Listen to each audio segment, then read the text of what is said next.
Assalamualaikum warahmatullahi wabarakatuh dan selamat pagi. Yang terhormat kepada Bapak Ibu selaku dosen mata kuliah kepemimpinan serta teman sejawat kelas A yang saya banggakan. Puji syukur marilah kita panjatkan kepada Allah Subhanahu wa taala. Salawat serta salam semoga tetap tercurahkan kepada baginda Rasulullah Muhammad SAW. Adapun topik yang akan kita bicarakan mengenai pada diskusi kali ini yaitu tentang yang pertama, perbedaan manajer dan pemimpin. Dan yang kedua, kepemimpinan dalam organisasi. Dan yang ketiga, kepemimpinan dalam masyarakat. Saya, Muhammad Alfi Syahril, selaku moderator akan membimbing jalannya diskusi kali ini. Baik, sebelumnya saya berasal dari kelompok 3.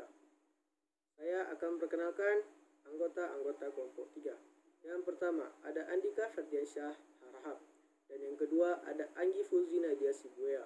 Yang ketiga, ada Ayu Eka Suci. Dan yang keempat tentunya ada saya sendiri, Muhammad Alfi Syahril. Dan yang kelima ada Sandriana Aisyah Putri. Dan yang keenam ada Tisaul Jannah. Baik, pada rangkaian acara yang akan kita lewati pada diskusi ini antara lain yang pertama ada pembukaan. Dan yang kedua ada penyajian materi. Dan yang ketiga ada penutupan. Baik, langsung saja kita mulai pada acara penyajian yang pertama, yaitu marilah kita sama-sama mengucapkan basmalah. Kita masuki acara selanjutnya yaitu penyajian materi. Saya memberi kesempatan kepada penyaji untuk menyampaikan hasil diskusinya. Konsep kepemimpinan dalam masyarakat. Kepemimpinan sebagai fokus proses-proses kelompok. Kepemimpinan sebagai suatu kepribadian dan akibatnya. Kepemimpinan sebagai tindakan atau tingkah laku. Kepemimpinan sebagai bentuk persuasi. Kepemimpinan sebagai alat mencapai tujuan. Di sini saya akan melanjutkan penjelasan konsep kepemimpinan dalam masyarakat. Poin terakhir, kepemimpinan sebagai alat pencapai tujuan. Nah, di sini penjelasannya menyatakan bahwa pemimpin harus menjadi pengaruh besar bagi pegawai atau pengikutnya untuk dalam upaya mencapai tujuan. Selanjutnya, fungsi pemimpin dalam masyarakat. Di sini mereka menjelaskan bahwa fungsi utama dari kepemimpinan yaitu sebagai perencana, sebagai pembuat keputusan, sebagai ahli, sebagai wakil kelompok, sebagai pengurus hubungan dalam kelompok, sebagai orang yang mampu memberikan hadiah dan hukuman, sebagai penengah dan pendamai. Tipe-tipe kepemimpinan yang berlaku di masyarakat Indonesia. Ada tipe otokratis, tipe militeristis, tipe paternalistis. Baik, saya akan menjelaskan apa itu tipe demokratis dan tipe karismatik. Yang pertama, tipe demokratis. Tipe kepemimpinan demokratis adalah kebalikan dari pemimpin otoriter. Di sini pemimpin ikut berbaur dan berada di tengah-tengah anggotanya. Hubungan yang tercipta juga tidaklah kaku seperti majikan dengan bawahan, melainkan seperti saudara sendiri. Pemimpin selalu memperhatikan kebutuhan kelompok dan mempertimbangkan kesanggupan kelompoknya dalam mengerjakan tugas. Contoh pemimpin demokrasi adalah John F. Kennedy, Mahatma Gandhi, dan lain-lain. Kelebihan tipe demokratis yaitu hubungan antara pemimpin dan bawahan harmonis dan tidak kaku. Mengembangkan daya kreatif dari bawahan karena dapat mengajukan pendapat dan saran. Bawahan akan merasa semangat karena merasa diperhatikan. Tidak mudah lahir kubu oposisi karena pemimpin dan bawahan sejajar. Kelemahannya, proses pengambilan keputusan akan berlangsung lama karena diambil secara musyawarah. 2. Tipe karismatik. Tipe kepemimpinan karismatik memiliki energi dan daya tarik yang luar biasa untuk dapat mempengaruhi orang lain. Maka tidaklah heran apabila memiliki pengikut atau massa yang jumlahnya besar. Sifat karismatik yang dimiliki adalah karunia dari Tuhan. Pemimpin karismatik bisa dilihat dari cara mereka berbicara, berjalan, maupun bertindak. Contoh pemimpin karismatik adalah Nelson Mandela, John F. Kennedy, Martin Luther King, dan Soekarno. Kelebihan dari tipe karismatik yaitu dapat mengkomunikasikan visi dan misi secara jelas, dapat membangkitkan semangat bawahan untuk bekerja lebih giat. Kelemahan dari tipe karismatik.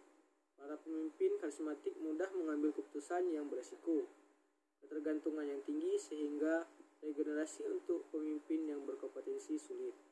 Selanjutnya adalah struktur kepemimpinan masyarakat suku bangsa Aceh. Yang pertama adalah Gampong. Gampong terdiri atas beberapa pejabat. Pertama adalah Keusik atau Kepala Gampong. Jabatan ini bersifat turun-temurun oleh Ule Balang. Ia dapat dipecat oleh Ule Balang. Keusik berkewajiban untuk yang pertama menjaga ketertiban, keamanan, dan adat Gampong. Yang kedua memakmurkan Gampong, dan yang ketiga memberi keadilan dalam perselisihan warga. Yang kedua adalah Tengku. Tengku atau lebih tepatnya Tengku Meunasah. Pejabat ini bertindak selaku kepala agama dalam Gampong. Ia dapat dipilih dan dijabat oleh setiap orang yang paham agama Islam. Jabatan ini tidak bersifat turun-temurun. Gelar Tengku biasanya disandangkan pada orang laki-laki yang sudah menikah. Namun dalam tata struktur, ia biasanya merujuk pada pemimpin agama Islam. Tengku berbeda dengan Teku, karena Teku lebih bernuansa ningrat atau bangsawan. Ule Balang dan turunannya menggunakan gelar Teku. Yang ketiga adalah Mukim. Mukim adalah suatu gabungan dari gampong-gampong dan merupakan kesatuan hukum yang bercorak agama. Kepala Mukim disebut Imum. Imum mulanya pemimpin masjid dan berarti pemimpin urusan agama. Lambat laun ia punya kekuasaan duniawi dalam pemerintahan karena diangkat oleh Ule Balang. Pada poin yang keempat yaitu Ule Balang. Yang dimaksud dengan Ule Balang ini adalah kepala dari beberapa mukim dan memegang jabatan secara turun-temurun dan bersifat otonom. Selanjutnya, pada poin kelima yaitu Sago. Yang dimaksud dengan Sago ini, daerah kekuasaannya itu lebih besar daripada Ule Balang. Kepala Sago biasanya disebut juga dengan Panglima.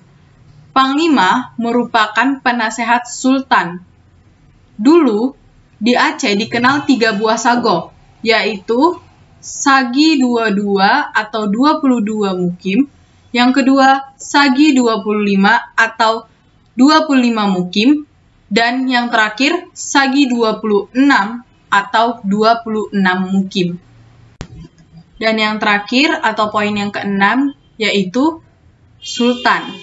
Daerah Sultan ini lebih besar dari daerah Ule Balang dan daerah Panglima Sago. Bedanya, daerah Ule Balang ini lebih bersifat otonom dan daerah Panglima Sago ini merupakan daerah yang berada langsung di bawah Sultan.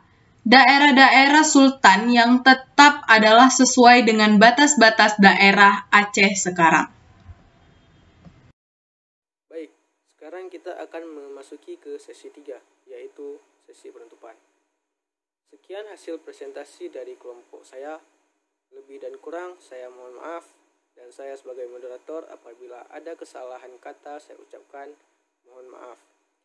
Wabillahi taufiq wal hidayah. Wassalamualaikum warahmatullahi wabarakatuh.